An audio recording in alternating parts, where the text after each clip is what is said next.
Hello there. In this video, we're going to discuss the composition of functions. I'll just say that if you aren't interested in the theory of what this really means and you just want to know how to do these kind of questions, then feel free to check the timestamps in the video description. But I think you will maybe enjoy this a little more if you actually understand what it is you're actually doing and why we're doing it. So here, similar to the last video, we have two sets of numbers that we're denoting with these little ovals here. So we could say that the values in this set of numbers A map some value, let's say we'll take, I don't know, 1, and then it maps it from A to B, and then that will turn that number into 2. So you can see here that actually what just happened between A and B is we doubled it.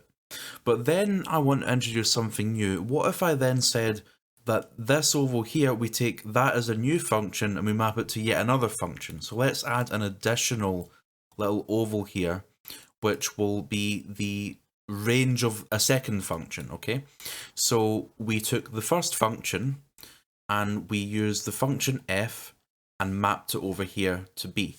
But then what if we then take this value and then map it over here to c, and then that value becomes 5 via the function, say, g. Put this up here, sorry.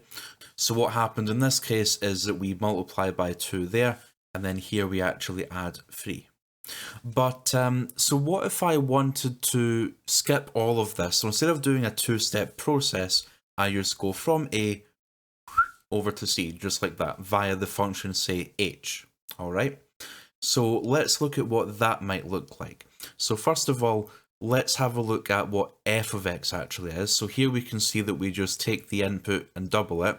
So f of x then, f of x equals 2x.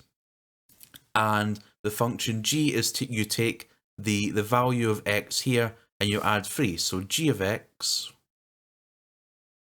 equals, take the value of x and then add 3 onto it.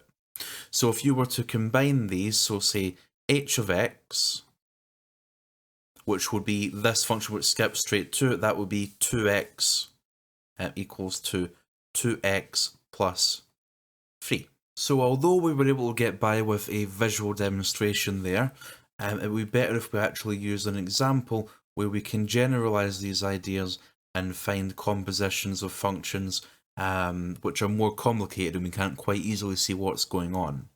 So the notation we use is we put a function inside of another function. So if I took, for example, f of x equals 3x, okay, then f of, say, 2, you would replace the x value in all of them with that value 2. So that would end up being 6.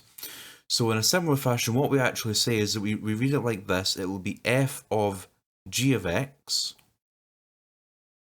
So let's say we take that original function, then that would be 3 times g of x. So again, we're just replacing whatever's inside that bracket, which in this case is x, with whatever we put in there. So in this case, it's g of x.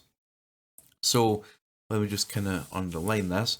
So let's suppose, for example, f of x equals 2x plus 1, and g of x equals x minus 2. Then f of g of x would be f of g of x would equal 2 times g of x plus 1.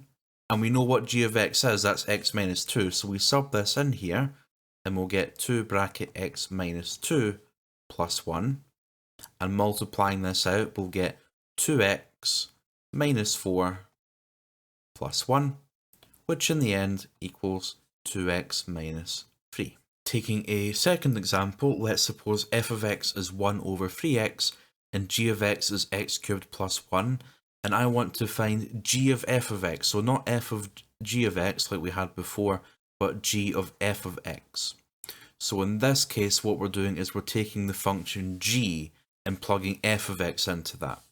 So we will get 1 over 3x cubed, because we're plugging this into whatever x is on there, plus 1.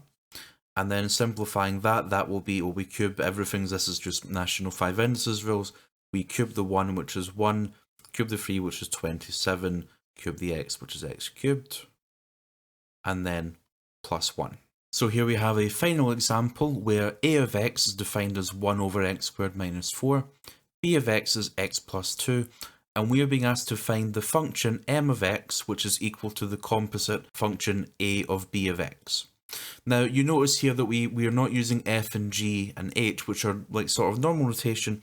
We're in this case using a, b, and m, but that's perfectly fine. We can use any letters we want. We could even use, I of x, z of x, whatever you want. But anyway, so we need to find m of x is this. Okay, so we should first of all, so that's the question. Let me just kind of pick this off. So let's first write down this equation. So m of x equals a of b of x. Alright, so a of x is this, and it's saying that we're plugging b of x into wherever x is here. So that's going to look like 1 over, that x plus 2 will go into there, so that will be x plus 2, which is then squared, minus that 4, just like this. And then we just expand this bracket and simplify, so we'll have x plus 2, x plus 2, minus 4 over 1, and I'm just going to take this over here. So we'll then get that will be x squared plus 2x plus 2x, right? If you do that, which will be 4x, so we'll get plus 4x in the end, plus 4, then minus that 4. And don't forget that this is all underneath 1, and that is equal to m of x. And then m of x then equals, simplifying that will be x squared plus 4x, because those things will cancel. So we'll get that m of x equals 1 over x squared plus 4x.